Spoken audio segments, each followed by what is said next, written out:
eu quero mostrar para vocês quais serão os próximos líderes revolucionários que vão... E aqui, ó, eu não estou exagerando não, tá? Esses aqui são os caras que vão dirimir as políticas públicas do século XXI, né, dos próximos anos aí. Vamos colocar o revolucionário de casa, o revolucionário home office. Né? Todo marxista-leninista acredita que a revolução só é possível mediante a um partido forte. Tem que ser uma organização revolucionária. Não, e falando em letras claras, tomada armada do Estado.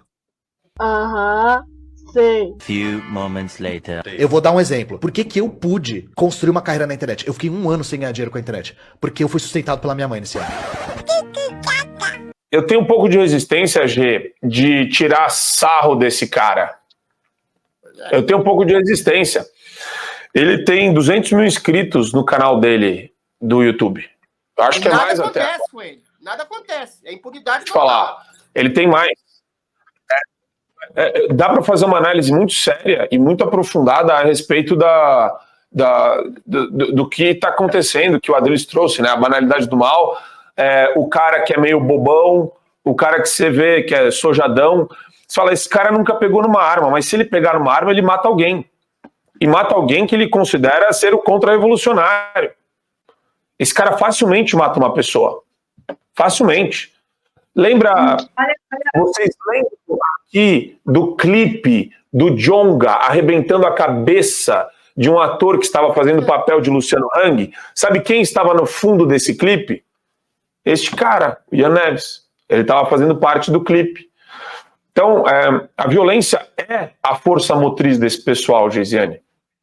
Esse Ian Neves é o mesmo que ridicularizou o filme Som da Liberdade, que denuncia o tráfico e a exploração sexual de crianças de 4, 5, 6 anos, crianças. Esse cara riu, falou que é filmezinho sobre criancinha para querer emplacar uma narrativa. É esse cara aí. Na primeira oportunidade que esse rapaz tiver na mão, não me restam dúvidas que eles nos colocam no paredão com o argumento de que nós somos contra o regime, contra revolucionários e que, portanto, não temos mais o direito básico, que é o direito à vida, né? Porque nós não somos dignos dos direitos humanos, eles partem dessa premissa, os direitos humanos são restritos a eles que defendem essa ideologia perversa e aos bandidos. Aí essas pessoas, elas estão aí aptas a terem todo e qualquer direito humano possível. Nós, que falamos contra atrocidades que eles querem impor a nós, não. Aí nós não temos a dignidade o suficiente. Ele fala abertamente de revolução armada e eu acho interessante traçar aqui um paralelo com o Monark. Eu nem acho, o Monark é um rapaz muito gente boa, ele é uma boa pessoa, ele é muito tranquilo e tal, ele já esteve aqui conosco no nosso programa e ele é uma pessoa muito tranquila, de bom coração. Mas eu não acho que o Monark tem ali algum domínio acadêmico tá, para tentar defender ali algumas ideias. E aí ele passou por aquele episódio que ele defendeu a liberdade de uma maneira atrapalhada, não conseguiu colocar o argumento, e ele apareceu no Jornal Nacional sendo chamado de nazista. Foi basicamente isso que aconteceu com o Monark. Evidentemente, o Monark não é nazista. E aí, depois disso, né, em diante, o Monark sofreu uma série de perseguições e atualmente ele se autoexilou, porque se ele ficar aqui no país, ele corre o risco de coisas piores acontecer com ele. O Monark, ele era proibido de ligar uma câmera e gravar um vídeo, que é o trabalho dele, ou seja, o Monark ele era proibido de trabalhar. Por quê?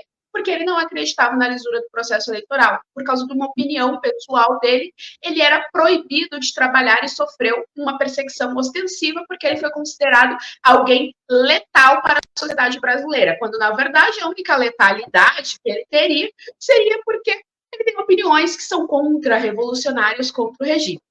E aí traço esse paralelo com esse Ian Neves, que está toda semana em um podcast diferente defendendo disso a pior, tá? O que ele fala, assim, são coisas absurdas. E ele está todo dia em um podcast diferente, podcasts que tem grandes audiências, assim, que tem uma grande reverberação dentro aí da comunicação, e isso, pelo PL da censura, não é taxado de disseminação de ódio, de discurso de ódio, ou de disseminação de informações falsas, né? A tal da fake news, a tal da desinformação.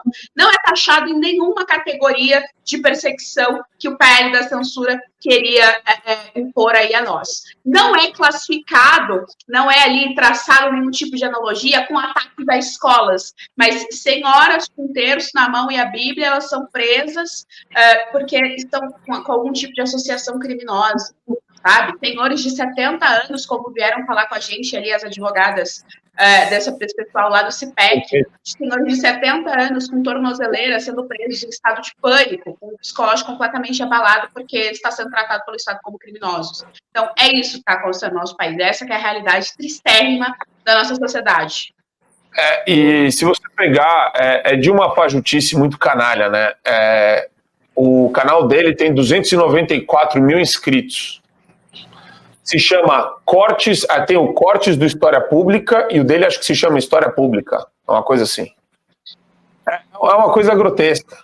O Marcelo Andrade bate nele toda hora, ele nunca teve coragem de responder. Abre aspas, o primeiro vídeo que aparece para mim, com 128 mil visualizações. Stalin matou milhões? Interrogação. Cientistas odeiam ele. Magia de Stalin. Entenda como esse homem matou milhões sem reduzir a população. Aprenda a verdade agora. Este idiota está falando uma coisa que é banal, é uma coisa... Existe um buraco na pirâmide demográfica russa. Existe um buraco na pirâmide demográfica chinesa. O cara ele está indo contra o óbvio. Só que como que eles fazem isso? Eles relativizam tudo.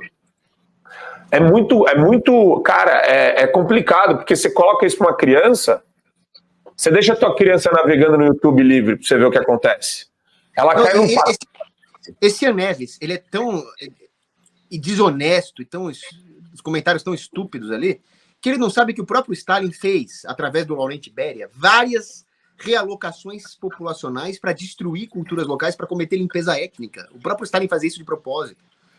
Então ele tinha, sim, esse intuito de controle e redução populacional, de limpeza étnica. Ele é tão simples. E o cara vem mentir para os seguidores dele. Ele matou todo o círculo de amigos dele. Todo mundo que era amigo dele, ele matou. Porque ele tinha medo que traísse. Matava. Mas e os inimigos, o que ele não fez? Agora, você vê a figura... É inacreditável. Para ter acesso ao conteúdo exclusivo e na íntegra do nosso canal, basta assinar a plataforma do Fio Diário.